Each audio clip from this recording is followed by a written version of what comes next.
We have talked about this a lot in the past throughout the years, discussing the fact that more and more people are getting into power positions in this industry, whether it's at publishers or studios, and they're not gamers. They don't give a shit about the passion and the art and the creativity.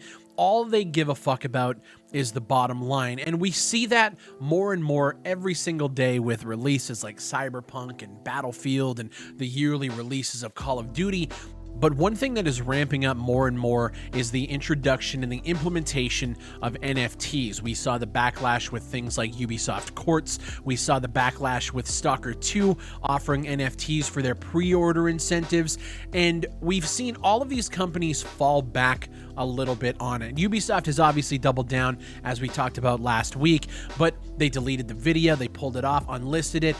Stalker 2 went and reverted after the backlash. We saw Team 17 come out a couple of weeks ago and basically said that they're going to be doing something called Metaworms, which is a project tied to its series of Worms games that stretches over 23 years. And Team 17, when they came out and made the announcement, they said that the generative NFTs would be giving fans the chance to own a unique piece of video game memorabilia, which every single person looked at that and thought it was the dumbest fucking thing that they have ever said. 24 hours after that announcement, Team 17 then puts a post out saying that they are ending the Metaworms NFT project, that they've listened to their teamsters, developed partners, and their games communities and the concerns they've expressed, and have therefore taken the decision to step back from the NFT space. But the question is why did they do that?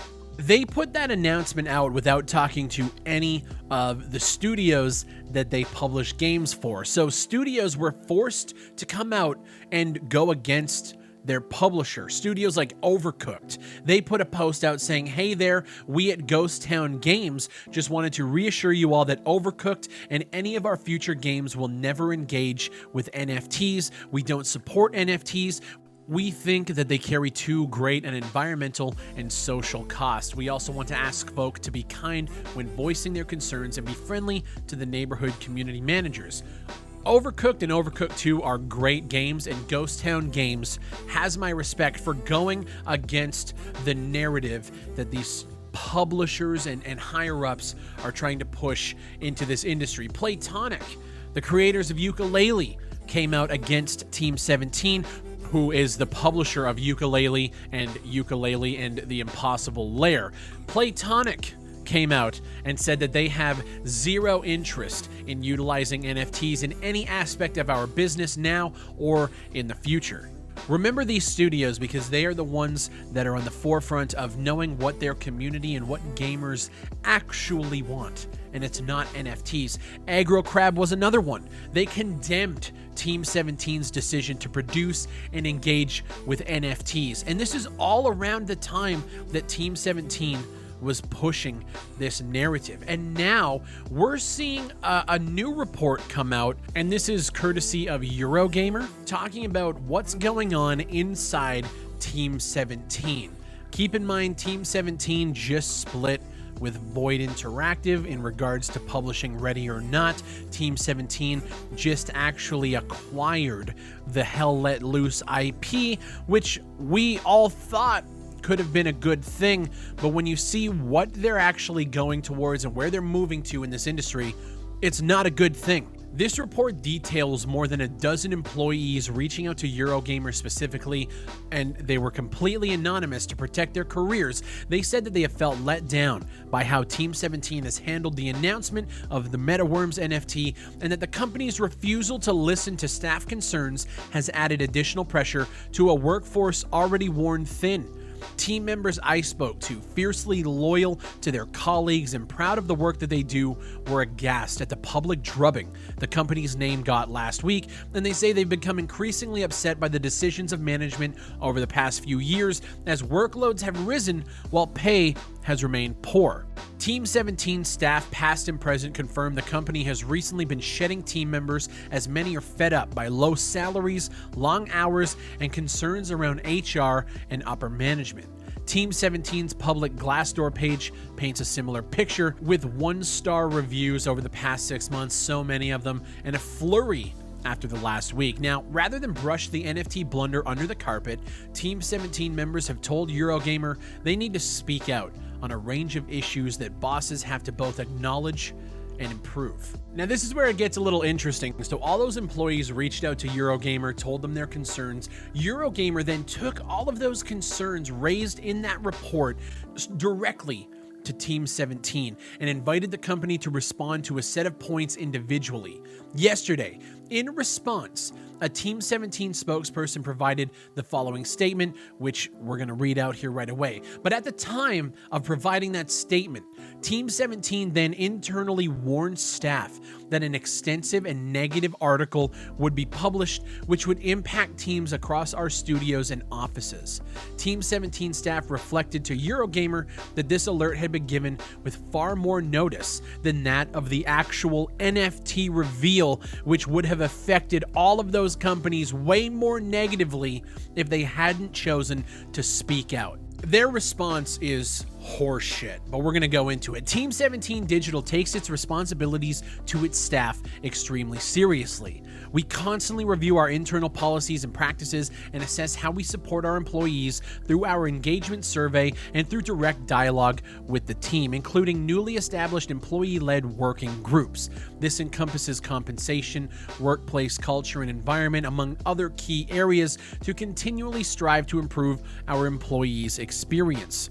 They talk a really big game about communicating with their employees, but as we have since learned, several teams within Team 17 had no knowledge of the company's NFT plan until just before its public announcement, while others who were aware for operational reasons had voiced their disapproval only to be ignored. Staff said support for NFT collectibles had come from the very top of the company and that the project had quietly been in the works since late last year. Meanwhile, other team members began to suspect the worst after a brief mention the company was exploring NFTs in an earlier internal meeting. This set some staff protective of the brand and fiercely against NFTs on edge. And why I have so much respect for the Overcooked team and Playtonic is when the Worms announcement did come, team members were instructed to keep opinions of the scheme to themselves. I don't ethically believe in NFTs. Does this mean I cannot share that opinion on social media channels after the partnership has been announced? Reads an internal frequently asked questions document that was passed to Eurogamer. Their response: while Team 17 cannot control what Teamsters publish on their social media or other public-facing channels, please be mindful that as an employee of Team 17, you are representative of the company and its reputation.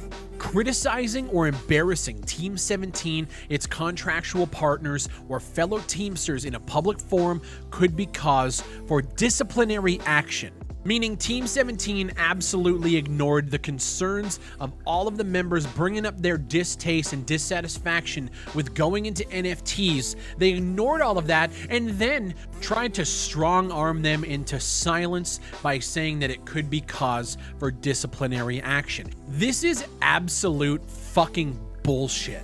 Nobody wants NFTs in the gaming industry or anywhere fucking near it until you can prove an actual use case that makes sense that gamers want. We are the consumers in this scenario, and like it or not, we dictate where we want to spend our fucking money, and we dictate what we think is stupid and what we think is great. Those same members who came out and voiced their opinions against Team 17 were then informed of the company's subsequent U-turn via a brief town hall meeting that felt like a political apology. Apparently, Team 17 told them that the scheme had been planned in the best way possible. This, however, only led to further anger amongst some of the studio teams. If it was the people in the office who swayed them, if it had been the employees, they wouldn't have done it, is apparently what one staff member who attended that meeting told Eurogamer. Instead, they did it and they left it for a day and a half to simmer and see what would happen. Team 17 didn't even apologize to the staff. Even the community managers who were subjected to a barrage of abuse because of it. Now, I don't like NFTs as much as the next person. I don't think they have any sort of use case in the gaming industry, but I also don't believe in berating and abusing community managers, even though when it comes to stuff like Battlefield, they are the people that I want to rip into the most I choose not to because there are people behind those screen names and behind those Twitter accounts. And sometimes, especially in a case like this, they have zero control over what is going on from the higher ups. And this is a prime example of what I have been talking about for years now. Not specifically when it comes to NFTs, but when it comes to the people at the top that are making the decisions that are going to eventually trickle down to us. They don't care about anything but the bottom line. And I wish that more people could get into positions of power that cared about strengthening this industry, because now more than ever, we need it. And unfortunately, from the gamer's perspective, there's nothing for us to do. Because if I were to come out and say, don't play Team 17 games, the developers are the ones that get hurt by it when they had nothing to do with this. So what do we do? And I think that's where the frustration and the abuse against community managers stem from, because there's really nothing we can do. When I look at the Battlefield 2042 subreddit and I see a lot of people jumping over to Hell Let Loose, which is a Team 17 IP, it really becomes a conflict internally with, what do you support? Do I want to cover Hell Let Loose as a content creator, or do I want to see Team 17 get chopped down a peg? Now, they rolled back and ended the Metaworms NFT project, which is the best thing for everybody involved. That being said, it had to come at the expense of the teams underneath them, the people underneath them that are just trying to create dope-ass games while getting inundated and bombarded with Web3 and NFTs and fucking blockchain tech. Nobody gives a fuck about it in this industry. When we look at things like Earth 2 or Decentraland, the people getting involved with these projects are not real gamers. They don't care about real gamers. They care about making money. And this is the culmination of every single thing that this channel has been talking about for a long time. Some people look at me and they say that I'm a negative prick and I hate every single game. But realistically, I have been pinpointing going this route for years now. It might not have been NFTs. Take Web3 and blockchain out of the equation, there would have been another money-making scheme that these companies continually try to push. Do you guys ever wonder why we have seen so much innovation in the way that they can monetize these products? Battle passes, season passes, we went from, DLCs like horse armor to loot crates. There's been so much innovation in the way that things are monetized, but when we look at the actual games themselves, good, solid games like Hell Let Loose are just diamonds in the rough. We have to scrape and claw, especially when it comes to FPS, to try and find a solid game nowadays. And it's just fucking sad. Just seeing how all these companies were basically told to shut the hell up about it and not put opinions out there actually sickens me. I understand not criticizing your employer in public. I totally get that argument. But when that employer is actively doing things that is going to harm your business, that's not a good situation to be in. I feel for all of those developers, and I hope that everybody out there that is making noise and making their voices heard that we don't want this shit. We have already seen Stalker 2 pull back. We've seen Team 17 pull back. We've seen Ubisoft Courts pull back in certain ways. We just need to keep being loud. And unfortunately, people are going to paint loud gamers as entitled, as man, children, whatever the fuck else. We need to continue allowing our voices to be heard, because we need to fucking strengthen an industry that is seemingly doing everything in its power to weaken itself. Stay tuned, stay connected. Make sure you guys are in my Discord. The link is down below in the description.